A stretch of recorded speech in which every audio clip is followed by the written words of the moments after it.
ফুটন্ত জলের মধ্যে কাঁচা নারকেল দিয়ে দেখুন। তেল ছাড়া ভীষণ হেলদি একটি রেসিপি। এর আগে না তো আপনারা কখনো দেখেছেন না খেয়েছেন, আর দেখা মাত্রই না বানিয়ে থাকতেই পারবেন না। তাহলে আর দেরি না করে চলুন দেখে নেওয়া যাক। নমস্কার বন্ধুরা, মিঠুস ওভেনে আপনাদের সবাইকে স্বাগত জানাই। আজ আমি আরও একটি নতুন ভিডিও নিয়ে চলে এসেছি আপনাদের সামনে। রেসিপিটা তৈরি করার জন্য এখানে 4 পিস কাঁচা নারকেল নিয়েছি। আপনারা চাইলে শুকনো নারকেল দিয়েও তৈরি করতে পারেন। নারকেলগুলোকে এখন আমরা কেটে নেব, আর যতটা পাতলা সম্ভব সেইভাবেই কাটবো। আপনারা যদি এইভাবে না কাটতে পারেন তাহলে বটি দিয়ে কেটে নেবেন। তেল ছাড়া কাঁচা নারকেল দিয়ে এত সুন্দর হেলদি একটা রেসিপি তৈরি করা যায় বন্ধুরা, ভিডিওটা স্কিপ করে দেখলে কিন্তু বুঝতেই পারবেন না। তাই আপনাদের কাছে রিকোয়েস্ট করছি পুরো ভিডিওটা দেখবেন। এখানে আমি 4 পিস একটু বড় টুকরো নিয়েছি, আপনারা চাইলে বেশি করেও নিতে পারেন। আর এইভাবেই আমি পুরো নারকেলটা কেটে নেব। পাতলা করে কাটার জন্য 4 টুকরো নারকেল দিয়ে দেখুন অনেকটাই হয়েছে। তবে এখন আমি আপনাদের বাটি মেপে দেখিয়ে দিচ্ছি। এখানে ছোট একটা বাটি নিয়েছি, আর 1 বাটি মতো হয়েছে। আপনারা যদি শুকনো নারকেল দিয়ে করেন সেটাও কিন্তু ঠিক এইভাবে কেটে নেবেন। নারকেলটাকে সিদ্ধ করার জন্য এখানে বাটি বসিয়ে দিয়ে তার মধ্যে 1.5 গ্লাস পরিমাণে জল দিয়ে দিচ্ছি। আর জলটাকে কিন্তু খুব ভালোভাবে গরম করে নিতে হবে, যেন জলের মধ্যে ফুট উঠে যায়। জলের মধ্যে ফুট ওঠার পর এখন আমরা নারকেলগুলো দিয়ে দেব। এইভাবেই একবার তৈরি করে দেখবেন। আপনাদের হাতে যদি মাত্র 10 মিনিট সময় থাকে তাতেও কিন্তু আপনারা এই রেসিপিটা তৈরি করে নিতে পারবেন। পুরো নারকেলটাই আমরা জলের মধ্যে দিয়ে দেব। তারপর ভালোভাবে একবার নাড়িয়ে দিতে হবে, আর ফুট ওঠা পর্যন্ত আমরা ওয়েট করব। এখানে আপনারা দেখতেই পাচ্ছেন খুব ভালোভাবে ফুট উঠে গেছে। আর এভাবে কিন্তু আমরা 1 মিনিট মতো সিদ্ধ করে নেব। 1 মিনিট হয়ে গেছে আর নারকেলগুলো কিন্তু অনেকটাই সফট হয়েছে। এখন গ্যাসের ফ্লেম বন্ধ করে দিয়ে নামিয়ে নিতে হবে। এরপর একটা বোলের মধ্যে চাল নিয়ে নেব। এখানে আমি দেরাদুন রাইস নিচ্ছি 1.5 কাপ পরিমাণে। আপনারা চাইলে কম বেশি করতে পারেন। আর আপনারা ঘরে যেই চাল রোজ খান সেই চালটা দিয়েও কিন্তু তৈরি করতে পারেন। এই চাল কিন্তু ঘন্টার পর ঘন্টা ভিজিয়ে রাখার দরকার নেই। এখন আমরা চালটাকে খুব ভালোভাবে ধুয়ে নেব। বন্ধুরা, আজকের এই রেসিপিটা যদি আপনাদের ভালো লেগে থাকে তাহলে আমার চ্যানেলটিকে অবশ্যই সাবস্ক্রাইব করবেন। পাশে থাকা বেল আইকনটি দাবিয়ে দেবেন, সবার সাথে শেয়ার করবেন। একটা লাইক করতে ভুলবেন না কিন্তু। 3-4 বার খুব ভালোভাবে ধুয়ে জলটা ঝরিয়ে নিয়েছি। এখন আমরা চালটাকে সাইডে রেখে দেব। তারপর নারকেলটা নিয়ে নেব।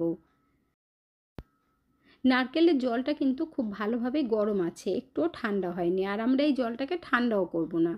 রেসিপিটা যাতে খুব তাড়াতাড়ি তৈরি করা যায় সেই জন্য আপনাদেরকে আমি একদম সহজভাবে দেখিয়ে দিচ্ছি। এখন এই ধুয়ে রাখা চালটা নারকেলের মধ্যে দিয়ে দেব। তাহলে কিন্তু দেখবেন মাত্র 5 মিনিটেই খুব ভালোভাবে ভিজে যাবে, যেহেতু জলটা একেবারেই গরম আছে সেই কারণে। আর নারকেলটা সিদ্ধ করার কারণ হলো খুব তাড়াতাড়ি হবে। শুধু হাতে 10 মিনিট সময় থাকলেই হয়ে যাবে। এখন আমরা মাত্র 5 মিনিটের জন্য ঢেকে রেখে দেব। তাতে করে চালটা দেখবেন খুব ভালোভাবে ভিজে যাবে। আমরা যেই নাস্তাটা তৈরি করব সেটা খাওয়ার জন্য কিন্তু একটা মজাদার চাটনি তৈরি করতে হবে। তার জন্য কড়াইতে 1/2 চামচ তেল দিয়েছি, আর তেলটা গরম হবার পর উড়দ ডাল বা বিউলির ডাল 1 চামচ দিলাম, আর ছোলার ডাল দিয়ে দিলাম 1 চামচ পরিমাণে। এরপর ডালগুলো হালকা করে ভেজে নেব। আর এটা খেতে এতটাই টেস্টি হয়, তৈরি না করলে বুঝতে পারবেন না। হালকাভাবে ভাজা হওয়ার পর এর মধ্যে এখন দিয়ে দেব রাই বা সর্ষে। 1/2 চামচ পরিমাণে দেবেন। সর্ষেটা দেবার পরে লাল লাল করে ভেজে নিতে হবে, আর এতে করে কালারটাও সুন্দর হবে, আর ডালগুলো দেখবেন মচমচে হয়ে যাবে। এখানে দেখুন বন্ধুরা, ডালগুলো লাল হয়ে গেছে। এর মধ্যে এখন 2টো শুকনো লঙ্কা দিয়ে দিলাম। এরপর বেশি করে একটু কারি পাতা দিয়ে দিচ্ছি, আর ঝালটা আপনাদের আন্দাজ মতো দেবেন। পাতাটা দেবার পর একটু ভেজে নেব। তারপর অ্যাড করব এর মধ্যে টমেটোগুলো বড় বড় করে কেটে দিয়েছি, আর মিডিয়াম সাইজের 2টো দিয়েছি। 2 কোয়া রসুন, অল্প করে একটু আদা, আর একটু পেঁয়াজ দিয়ে দিতে হবে। এখানে আমি ছোট একটা পেঁয়াজ দিয়েছি। আপনারা যদি বেশি করে তৈরি করতে চান তাহলে সব কিছুর কোয়ান্টিটি বাড়িয়ে নেবেন। এখন আমরা টমেটোটা সফট হওয়া পর্যন্ত ভেজে নেব। আপনারা যারা পেঁয়াজ রসুন পছন্দ করেন না তারা কিন্তু স্কিপ করে দিতে পারেন। টমেটোটা যাতে তাড়াতাড়ি নরম হয়ে যায় তার জন্য এর মধ্যে স্বাদ মতো নুন দিয়ে দিচ্ছি। নুনটা দিয়ে ভালোভাবে একটু নাড়াচাড়া করে দিতে হবে। সকালবেলা ঘুম থেকে ওঠার পর জলখাবারে কী বানানো হবে, কী খাওয়া হবে সেটা সকলেরই একটা টেনশান থাকে। তাই সেই যাতে টেনশান না হয় আর খুব সহজেই তাড়াতাড়ি বানিয়ে নিতে পারেন তার জন্যই আজকের রেসিপিটা। 2 মিনিটের মতো ঢেকে দিয়েছিলাম। 2 মিনিট বাদে দেখুন তুলে নিলাম ঢাকনা। আর টমেটোগুলো কিন্তু একদম গলে গেছে। খুন্তি দিয়ে একটু চেপে চেপে নরম করে দিচ্ছি। আর দেখে বুঝতেই পারছেন চাটনির জন্য একদম কিন্তু রেডি হয়ে গেছে। এখন গ্যাসের ফ্লেম বন্ধ করে দিয়ে নামিয়ে নেব। তারপর ঠান্ডা করে নিতে হবে ভালোভাবে। চাটনি তৈরি করার জন্য মিক্সির জারের মধ্যে পুরোটাই একবারে দিয়ে দেব।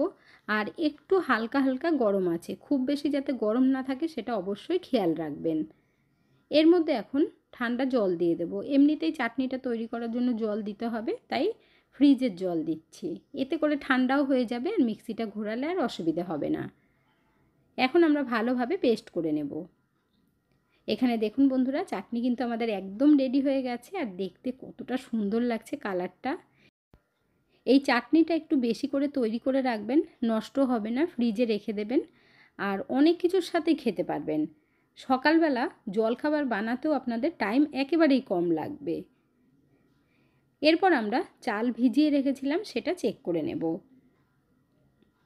এখানে আপনাদের দেখিয়ে দিচ্ছি নারকেলটা কতটা সফট হয়ে গেছে দেখুন। আর চালটাও যে ভালোভাবে ভিজে গেছে সেটা দেখলেও আপনারা বুঝতে পারবেন। জলটা কিন্তু এখনও গরম আছে হালকা হালকা। চালটা দেখেছেন কত সুন্দরভাবে ভেঙে গেছে। এরপর জলের থেকে ছেঁকে চাল আর নারকেল পুরোটাই দিয়ে দেব। আপনারা কে কোথা থেকে ভিডিওটি দেখছেন অবশ্যই কমেন্ট করে জানাবেন, তাহলে আমিও বুঝতে পারবো আমার বন্ধুরা কোথা থেকে দেখছেন। আপনারা আমাকে এত সুন্দর সুন্দর কমেন্ট করেন, আপনাদের কমেন্টগুলো পড়তে আমার ভীষণ ভালো লাগে। এইভাবেই আপনারা আমার পাশে থাকবেন। এখানে দেখুন পুরো চালটা দেওয়া হয়ে গেছে। এর মধ্যে এখন টক দই দেব। তবে এই টক দইটা জমে গেছিলো বলে বরফ সমেতই দিয়ে দিলাম। এর মধ্যে একটু জল দিতে হবে, তা আগে দেব না, প্রথমে একটু ঘুরিয়ে নিয়ে তারপর অল্প অল্প জল দিয়ে পেস্ট করে নিতে হবে। এখানে দেখুন চাল আর নারকেল খুব ভালোভাবে পেস্ট করে নিয়েছি আর এটা এতটাই স্মুথ হয়েছে সেটাও আপনাদেরকে দেখিয়ে দিচ্ছি। দেখুন আপনারা যখনই এই হেলদি জলখাবারটা তৈরি করবেন নারকেলটাকে সিদ্ধ করে আর সেই জলের মধ্যে কিন্তু চালটা ভেজাবেন, তাহলে দেখবেন ঘন্টার পর ঘন্টা আর চাল ভিজিয়ে রাখতে হবে না। এখন আমরা চালের এই ব্যাটারটা ঢেলে নেব একটা আলাদা বোলের মধ্যে। আর কতটা গাঢ় হয়েছে দেখুন, খুব বেশি জল দিইনি, তবে এখন কিন্তু মিক্সির জারটা ধুয়ে অল্প করে জল দিতে হবে, এত গাঢ় রাখা যাবে না। আর নারকেলটা দেওয়াতে টেস্টটা এত সুন্দর হয় বন্ধুরা, তৈরি না করলে বুঝতেই পারবেন না। জলটা দিয়ে ভালোভাবে মিশিয়ে নেব। টোটাল আমার 1 কাপ মতো জল লেগেছে। এর মধ্যে এখন স্বাদ মতো আমরা নুন দিয়ে দেব। নুনটা কিন্তু অল্প করেই দেবেন, খুব বেশি হলে একেবারেই ভালো লাগবে না। নুনটা দিয়ে তারপর খুব ভালোভাবে আবারও মিশিয়ে নিতে হবে। এর মধ্যে এখন দিয়ে দেব ইনো। এখানে আমি 1/2 চামচ পরিমাণে দিচ্ছি, খুব বেশি দেওয়ার দরকার নেই। 1/2 চামচ ইনো দিলেই দেখবেন খুব সুন্দর জালিদার হবে আর খেতেও দারুণ লাগবে। ইনোটা দেবার পর ভালোভাবে মিশিয়ে নিতে হবে আর খুব সুন্দরভাবে ফুলেও যাবে ব্যাটারটা। নতুন বন্ধুরা যারা এখনও পর্যন্ত একটা লাইক বা কমেন্ট করেননি অবশ্যই করে দেবেন। আপনাদের একটা লাইক আর কমেন্ট আমাকে অনেক দূর এগিয়ে যেতে সাহায্য করবে। ব্যাটারের কনসিস্টেন্সি এরকমই থাকবে। এখন আমরা তাড়াতাড়ি করে ভেজে নেব। এখানে আমি একটা মোটা চাটু নিয়েছি, আপনারা যে কোনো চাটুতেই তৈরি করতে পারবেন, তবে একটু মোটা দেখে নেবেন। চাটুটা খুব ভালোভাবে গরম করে নিতে হবে আর ব্যাটারটাকে ভালোভাবে একবার নাড়িয়ে নেবেন চাটুতে দেওয়ার আগে। এরপর 1 হাতা করে চাটুর মধ্যে দিয়ে দেব আর ওপর থেকে দেবেন, দেখবেন আপনি আপ ছড়িয়ে যাবে। তারপর হাতাটার পেছন দিয়ে এইভাবে একটু ছড়িয়ে দেবেন আর দেখে বুঝতেই পারছেন কত সুন্দর জালিদার হয়ে যাচ্ছে দেওয়ার সাথে সাথেই। যখন দেখবেন ওপর থেকে এই রকম ড্রাই হয়ে গেছে আর আঙুল দিয়ে একটু চেক করে নেবেন, দেখুন একটুও কিন্তু লাগছে না। এরপর আমরা আস্তে আস্তে উঠিয়ে নেব। এটা বানানো কিন্তু ভীষণ সহজ। প্রথমটা একটু মোটা করে তৈরি করেছি আর এটা তৈরি করতে মাত্র কয়েক সেকেন্ডই সময় লাগে। এরপর আমরা দ্বিতীয় পদ্ধতিটা দেখে নেব। তার জন্য এই ব্যাটারের মধ্যে একটু বেশি করে জল দিতে হবে। তারপর খুব ভালোভাবে মিশিয়ে নিয়ে চাটুর মধ্যে দিয়ে দেবেন। আর দেখুন কতটা পাতলা হয়েছে। যারা ধোসা খেতে ভালোবাসেন তারা এইভাবে তৈরি করবেন। আর এক ফোঁটাও তেলের দরকার পড়লো না। মোটা করে তৈরি করলেও ভালো লাগবে আর এই রকম পাতলা পাতলা করে তৈরি করলেও ভালো লাগবে।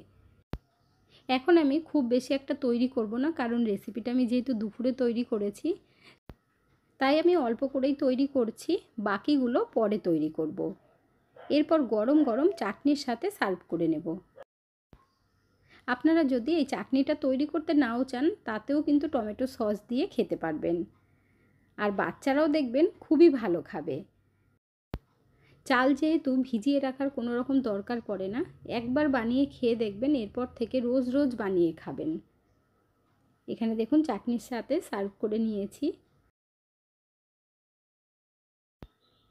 এখানে আমি একটা মোটা করে তৈরি করে নিয়েছি। এইভাবেও তৈরি করতে পারেন, খুব তাড়াতাড়ি হয়ে যাবে।